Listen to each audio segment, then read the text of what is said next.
Oh, ladies and gentlemen, good morning once again for On Demand HR's HR Fridays. My name is Clint, Managing Director of On Demand HR. Every Friday at 11:30, we cover a specific workplace relation topic of interest and something that we've typically spoken about with clients, or we're hearing with various different people in the business world. Please let us know any future topics that are of interest to you by leaving some comments in the comment box, and feel free to ask any questions throughout today's session. Today's session, we are going to cover redundancies. So we're going to cover redundancy process, we're going to cover payments, potential risks, and obligations. So certainly with JobKeeper 1.0 coming to an end, we anticipate there's probably going to be some redundancies coming up in the business world in the near future, probably another round, certainly towards December, January, and probably another round, or maybe even the most significant round towards the end of March, when JobKeeper should effectively come to an end. So obviously our HR Friday session every week, we're trying to provide advice to clients and just to general public, which is based on reality. Not unnecessary scare tactics that are out there being peddled by other organizations. Trying to provide just advice which is reality and based on a real understanding of risk. On Demand HR, we've represented clients in the Fair Work Commission on a regular basis as a paid agent. We've also dealt with various other matters in other employment tribunals. So let's get into it. For those who are interested in more information about us, www.ondemandhr.com.au. So today's presentation is about redundancies. So essentially, I'd like to just start with the redundancy pay scale that is outlined in the NES. So basically, Section 119 of the Fair Work Act outlines redundancy entitlements as follows. As you can see, it's a scale that's based on continuous service with the employer, and the scale goes up and up and up and up and up until it hits 9 years but less than 10, where it hits 16 weeks and then goes down to 12 weeks after 10 years. That is not a misprint. That is basically how the scale has been structured, because in basically all states at 10 years you would receive long service leave entitlements, and hence why it has been adjusted accordingly. It's important to understand that in a redundancy there are two obligations. One is to, there's actually a number of obligations, but in terms of payments there's two obligations.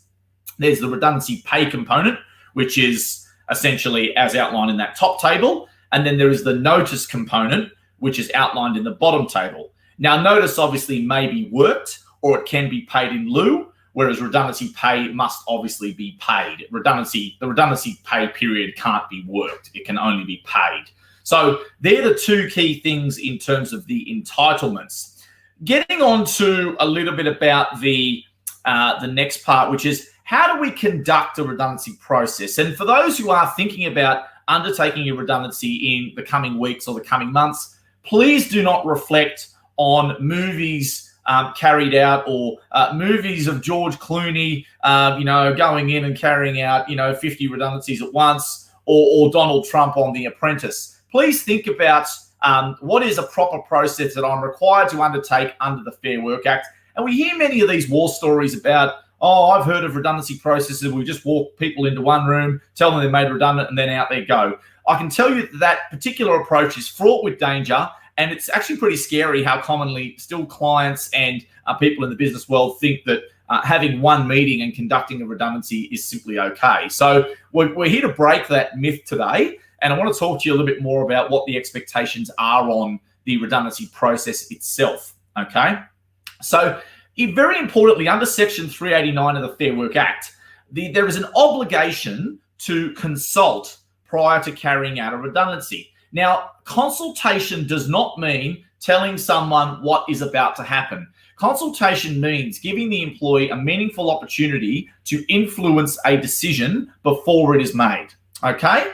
And this is why we advocate the process which is shown in the flow chart here on your screen. So what we always advocate in a redundancy process is that you first have an initial consultation meeting, so that you have you've advised the employee that you've made a definite decision to restructure the organization or the position, and basically that your position will be affected, okay? It outlines the business case for the restructure and any alternative jobs that you have identified. Okay, so that is very important to understand. What we then also issue during or at the end of the initial consultation meeting is what we call an initial consultation letter. So it first of all confirms the nature of the restructure that is proposed to occur, and it confirms whether there are any alternative jobs, and it also outlines the business reasons that you've just referred to in the initial consultation meeting. Now, the important thing about the initial consultation letter is this also meets one of the other obligations that's outlined in the modern award, in pretty much all of the modern awards, and that is to provide information to employees. If you're not providing an initial consultation letter and you're just going ahead to a termination meeting down the track, well, what information have you actually provided to the employee prior to the redundancy? And there's an argument that you haven't provided any if you don't provide, at the very least, an initial consultation letter. Sometimes you might have multiple meetings and there might be multiple pieces of information provided, but in this situation, at the very least, an initial consultation letter is absolutely vitally important.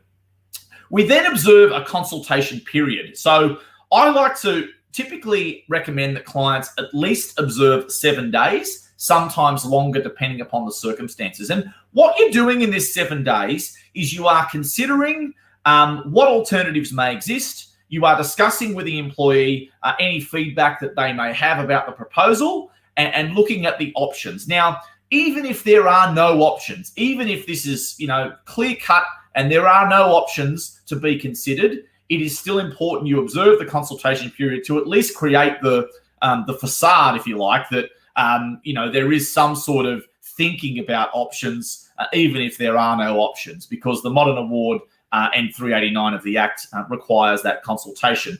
The other thing we like to offer during the consultation period or first after the initial consultation meeting is potentially access to employee assistance program services. And On Demand HR, we've got a relationship with People Sense by Altius to offer those services to our clients should they require them on an ad hoc basis. So then what we do is we go to the second and end or final meeting. And I say second end or final meeting because there could be more than one meeting.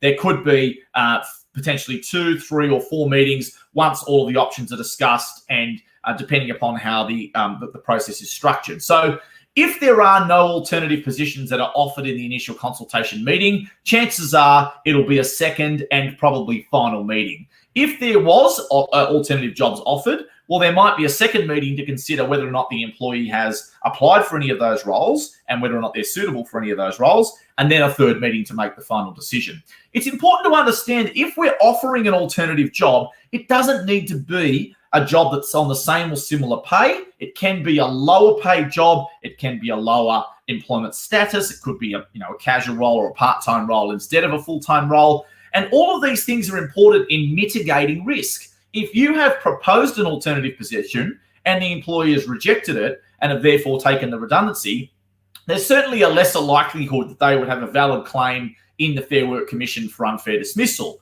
Now, for those business clients that are just sort of listening to this going, oh, what do you mean unfair dismissal? I just pay my redundancy entitlements and surely that's the end of it. Well, no, we need to remember that redundancy processes are dismissal processes. So again, not meeting your obligations for consultation, not meeting your requirements under Section 387 of the Fair Work Act might put you in a position where a claim could be made against you. So very importantly, at this second and final meeting, you would be either confirming that no alternatives have been identified in the case where there's no alternative jobs, or if the person has not applied for any of the alternative jobs, you could also just say, well, you've considered the alternative jobs. Obviously, you've not opted to apply, and therefore we're now confirming the redundancy. We then, following the second and final meeting, provide a second and or final letter. And I like to say following the final meeting because I still like to create the impression that at the second meeting, the employee has the ability to still influence the decision. So having that letter follow the second meeting is probably slightly better than issuing the letter at the second meeting. So the first meeting doesn't matter so much because you're just outlining the proposal for the restructure, but the second meeting, the letter should follow the meeting, not be at the meeting where possible. So the second letter would confirm employment has been terminated by redundancy. By way of redundancy, it would outline any payments and timeframes. And the other thing, again, we like to offer is outplacement services. So we find that employers that offer outplacement services have a less of a risk of unfair dismissal claims. And outplacement services refers to giving the employee the opportunity to have a professional look at their resume, help them with job-seeking techniques, get them positive about change in the future. And we find that giving the employee the opportunity to do that and to get them positive and thinking more about the future leaves them more inclined to not focus on the past and not focused on negatives that have just occurred in respect to the employment that's just come to an end. So there's your minimum redundancy process. Again, for more complex redundancy processes, you are looking at probably more meetings and potentially more consultation than what I've outlined. But this is certainly a framework from which you can work with.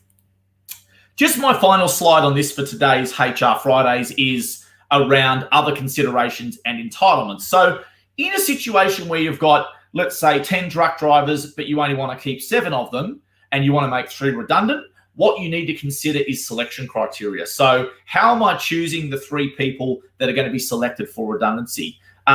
Do I set some sort of criteria and score those people against that criteria? Now, whilst that might sound silly and whilst you know who the weakest people are and so on, it's very important to make sure that if the matter does go to the commission, that your criteria is objective so that you can actually show that I didn't choose this person for discriminatory grounds because they were old, because they were young, because they were female, male, whatever it may be. So a selection criteria certainly helps in showing that you have been objective. With long service leave entitlements, that's another consideration. In New South Wales, for example, if you terminate someone for redundancy and they've had more than 5 years service, there will be an entitlement to pro rata long service leave. So that needs to be considered, obviously, in each redundancy situation. Is there any entitlement to pro rata long service leave and how much that is? The standards do vary from state to state on that particular subject. The other thing that we also like clients to consider is a deed of release. So in situations where they're being offered more than the situation where, more than the obligations under the Fair Work Act, then you might consider, well, should we make that conditional upon a deed of release being signed by the employee to release the employer from any further claims? So that is certainly a good strategy as well in the event you are paying more than what the minimum scale in the Act refers to. The alternative jobs, we covered that in the previous slides, but again, very important that you consider, can I offer any alternative jobs to the employee, even if those jobs are less senior, less pay, less status? Again, a great mitigating strategy. Unfair dismissal risk. Remember, redundancies are dismissal processes. Very important to remember that. So any perceived unfairness about a redundancy process could result in an unfair dismissal. And very important to offer a support person, particularly at the second meeting where the final decision is made. Again, that goes to general due process, considerations under Section 387 of the Fair Work Act, and so on and so forth. So that's a quick wrap today on redundancies for our HR Fridays. Look, really interested to have any comments or questions about this subject. If you've got any comments or questions, feel free to shoot them up in the next minute, or alternatively, On Demand HR can get back to you about any inquiries you might have on this particular subject. I'd also like to say that, look, in these particular times, there is certainly an increased risk of claims. We're seeing employees, clutching onto their employment for dear life.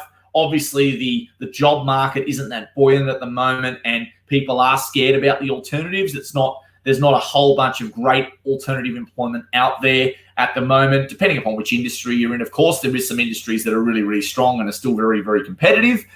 There are some industries, however, that are very, very weak at the present time, and they're being heavily subsidised by JobKeeper-related situations. So once again, from Clint Indrell here, Managing Director of On Demand HR, hope you've enjoyed HR Fridays once again. Let us know your thoughts and comments. Feel free to visit our website, www.ondemandhr.com.au, and have a wonderful weekend.